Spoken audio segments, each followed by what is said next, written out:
Excellent. It's just a treasure, and I'm always excited. I'm excited to see the people that haven't been here before, and their eyes it's hard to take it all in, because there is so much beauty. You know, the wealthy Victorians didn't want to talk about their money per se, but they wanted to have their huge thing to happen in little old Appleton, Wisconsin. So in 1882, it was a small community. Probably had a population of around 7,000 or thereabouts. Today we're about 75, I believe. It depends on which sign you're looking at. But it was a big deal. There was electricity out there already, but it was not very dependable.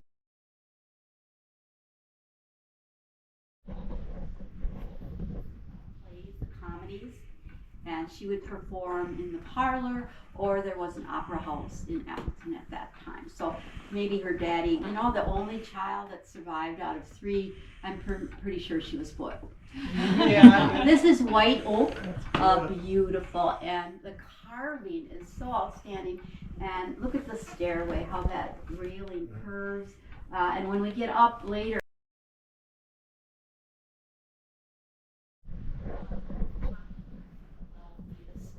as I said earlier, they did show off. They showed off their wealth as best they could.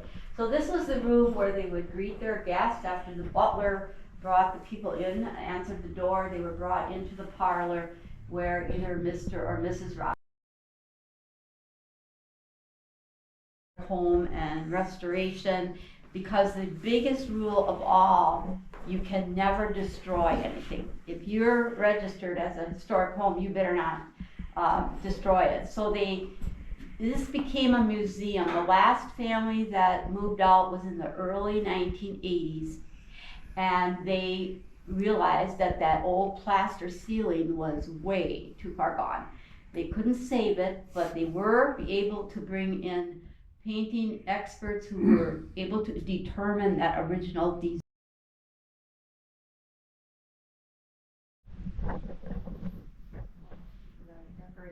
We have beautiful historic dishes that are not used. We have murder mystery events in spring. They're already starting up now. I think they're going to have one, and he said the first one is already sold out, because there's only about 20 people involved, because they solve the murder, and they have drinks and food and all that. But so it isn't.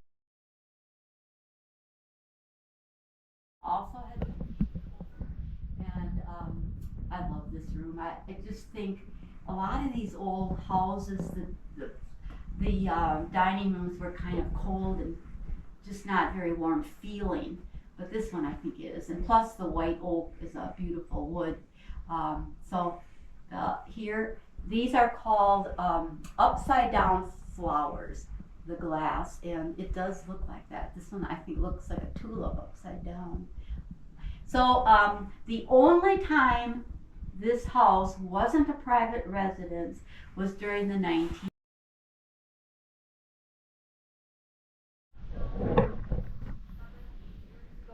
About that. It was a kitchen that had been remodeled by the last family that lived here. They had 6 children, so it was just remodeled to suit their needs. It had a big, the stove was in the middle of the room with an eating bar for all their kids. And so what they did was when they finally decided to take it back to the original, they just gutted. And they discovered this beautiful hardwood floor sitting under layers of tile. So that was a wonderful find.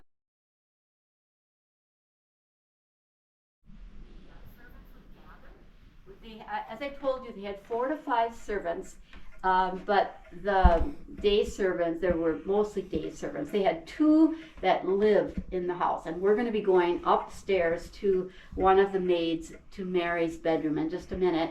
But the rest, other than those 2, one was a lady.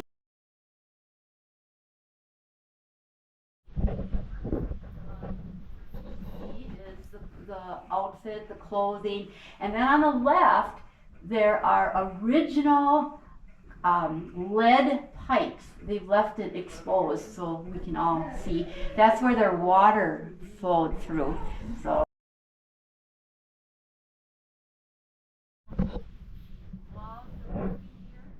They did have to learn enough English in order to work here because the Rogers family only spoke English. So that was important to them. And she said that when the Rogers left here to go to Chicago, they took her with. And that was, rich people would do that. They took their servants with. And that was the time when the World's Fair of 1893 was held in Chicago. And she purchased some little diamond earrings at that fair, and the family still turned out wonderful. Kitty's not so well.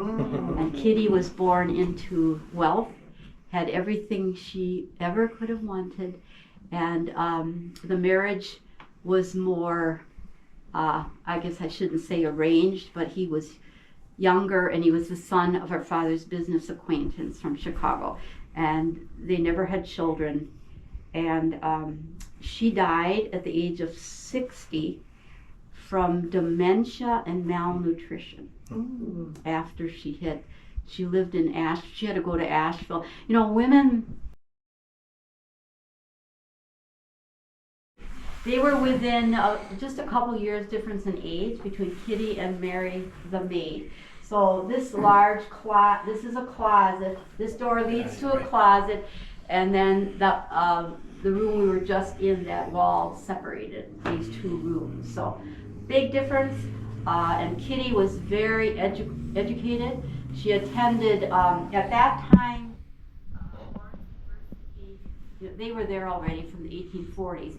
But they had, she had some of her secondary education there, and then she went on to a women's college in Aurora, New York. So the other folks that lived in the house, because it's because of them that the house was all preserved as well as it has been. And it blows my mind that nobody ever painted the woodwork except in that kitchen area. They never added anything or took anything away. So, and I think it's because these were all businessmen of Appleton who understood the historic significance. So here again is Henry James Rogers.